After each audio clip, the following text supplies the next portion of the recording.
7টা জাতীয় জনগোষ্ঠীয় সংগঠনসমূহে আমি নাগৰিকত্ব সংশোধনী বিধেয়কৰ বিৰুদ্ধত আজি উত্তাল প্ৰতিবাদটো আমি সাব্যস্ত কৰিছোঁ। যিহেতু অসম আৰু অসমীয়া অস্তিত্বৰ আজি এই বিজেপি চৰকাৰ বা এনেকুৱা কেন্দ্ৰীয় চৰকাৰ বা কোনো সুৰক্ষিত নহয়। সেয়েহে আমি 7টা জাতীয় জনগোষ্ঠী তাতকৈ অধিক জাতীয় জনগোষ্ঠীয় সংগঠনসমূহে একত্ৰিত হৈ আমি সংগ্ৰাম অব্যাহত ৰাখি যাম। যিদিনালৈকে এই নাগৰিকত্ব সংশোধনী বিধেয়ক বাতিল নহ'ব আৰু কেন্দ্ৰীয় চৰকাৰৰ প্ৰতাৰণা কোনোদিনে আমি সহ্য কৰিব নোৱাৰোঁ। আৰু অসম আৰু অসমীয়া অস্তিত্ব আমি দাবীদাৰ সদায় আমি দাবী কৰি যামেই। যিমান যিয়েই নহওক লাগে, যেনেকুৱা যি পৰিস্থিতি পৰিৱেশত তেওঁলোকে আমাক মানে বাধা উদ্যোগ লাগে, আমি অসমীয়া অস্তিত্ব সদায় জীয়াই ৰাখিমেই। আৰু এই আমাৰ সত্তা আমি সত্তাসমূহ ৰাখি যামেই। সেয়েহে আমি অসমৰ সকলো জাতীয় জনগোষ্ঠীয় সংগঠন আৰু অসমৰ ৰাইজক আহ্বান জনাইছোঁ যে নাগৰিকত্ব সংশোধনী বিধেয়কখনৰ বিৰুদ্ধত যেতিয়া আইন পাছ কৰিব নোৱাৰে, শীতকালীন অধিৱেশনত পাছ কৰিব নোৱাৰে, তাৰ কাৰণে সমৰঞ্চে গোটেই অসমবাসী জাগৃত হ'ব লাগিব।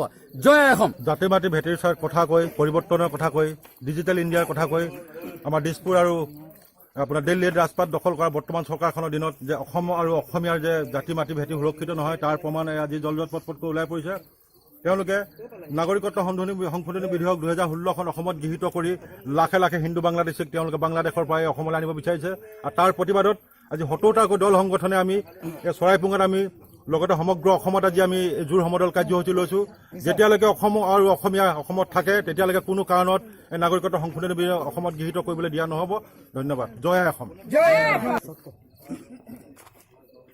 ৰাজ্য আৰু কেন্দ্ৰীয় নেতৃত্বাধীন বিজেপি চৰকাৰখনে জাতি মাটিৰ ভেটিৰ কথা কৈ পেলাই যি ৰাইজক প্ৰলোভন দি আচলতে চৰকাৰ গঠন কৰিছিলে, সেই চৰকাৰখনে আজি ৰাইজৰ মূৰত মাধৰ মাৰ সানিবৰ কাৰণে নাগৰিকত্ব সংশোধনী আইন 2016ক আইনত পৰিণত কৰি পেলাই তেখেতলোকে হিন্দু বাংলাদেশীসকলক ভাৰতবৰ্ষলৈ তেখেতলোকে মাতি আনি আমাৰ বিশেষকৈ অসমত অসমীয়া জাতিটোৰ আৰু অসমীয়া সংস্কৃতিৰ ক্ষেত্ৰত যি মাধৰ মাৰ সানিব বিচাৰিছে তাক আমি ঘোৰ বিৰোধিতা কৰিছোঁ। আৰু আমি এই বিজেপি নেতৃত্বাধীন চৰকাৰখনক আমি সকীয়াই দিব বিচাৰিছোঁ।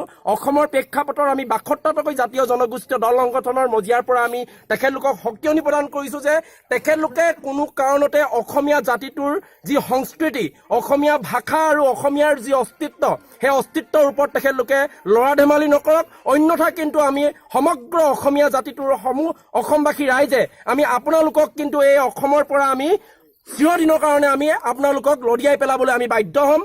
৭টাতকৈ অধিক জাতীয় জনগোষ্ঠীয় সংগঠনে আমি একত্ৰিত হৈ আজি নাগৰিকত্ব সংশোধনী বিধেয়ক 2016ৰ বাতিলৰ দাবীত আমি জোৰ সমদল কাৰ্যসূচী গ্ৰহণ কৰিছোঁ।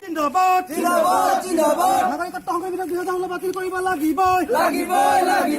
এই জুই জ্বলিছে অসম আজি জাগিছে। BJP go back, BJP go back, RSS হুঁচিয়াৰ, RSS হুঁচিয়াৰ, ইনকলাব জিন্দাবাদ। অসম আৰু অসমবাসী ধ্বংস কৰিব বিচৰা নাগৰিকত্ব বিধেয়ক 2016 বাতিল কৰিব লাগিবই। নাগৰিকত্ব সংশোধনী বিধেয়ক 2016 বাতিল কৰিব লাগিবই। জিন্দাবাদ। নাগৰিকত্ব সংশোধনী বিধেয়ক 2016 বাতিল কৰিব লাগিবই। নাগৰিকত্ব সংশোধনী বিধেয়ক 2016 বাতিল কৰিব লাগিবই। নাগৰিকত্ব সংশোধনী বিধেয়ক 2016 বাতিল কৰিব লাগিবই। এই জুই জ্বলিছে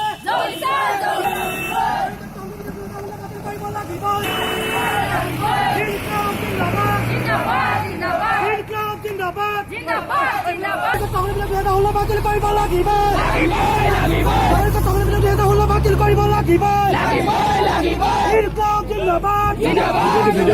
এই জুই জ্বলিছে নাগৰিকত্ব সংশোধনী বিধেয়ক 2016 বাতিল কৰিব লাগিবই।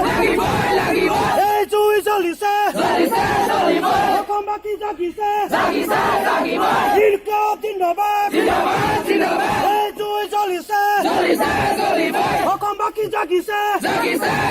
বিজেপি হুঁচিয়াৰ, বিজেপি কাম নাই। নাগৰিকত্ব সংশোধনী বিধেয়ক বাতিল কৰিব লাগিবই। ইনকলাব জিন্দাবাদ। ইনকলাব জিন্দাবাদ। তুমি যদি অসমীয়া, তুমি যদি অসমীয়া,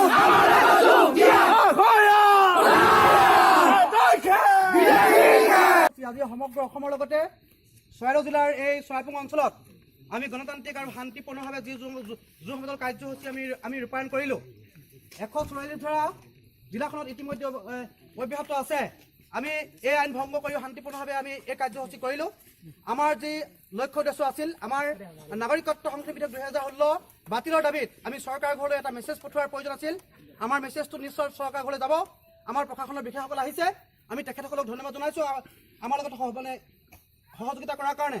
গতিকে আমাৰ লগত আজি এই কাৰ্যসূচীত শান্তিপূৰ্ণ আৰু গণতান্ত্ৰিকভাৱে এই কাৰ্যসূচীত অংশগ্ৰহণ কৰি কাৰ্যসূচীটো সফল ৰূপায়ণ কৰাৰ কাৰণে মই সকলো সংগঠনৰ কৰ্মী আৰু আমাৰ ৰাইজলৈ মই ধন্যবাদ জ্ঞাপন কৰিছোঁ। আৰু লগতে আমি আমাৰ কাৰ্যসূচী আমি আজিৰ তাৰিখত আমি সমাপ্ত কৰিছোঁ।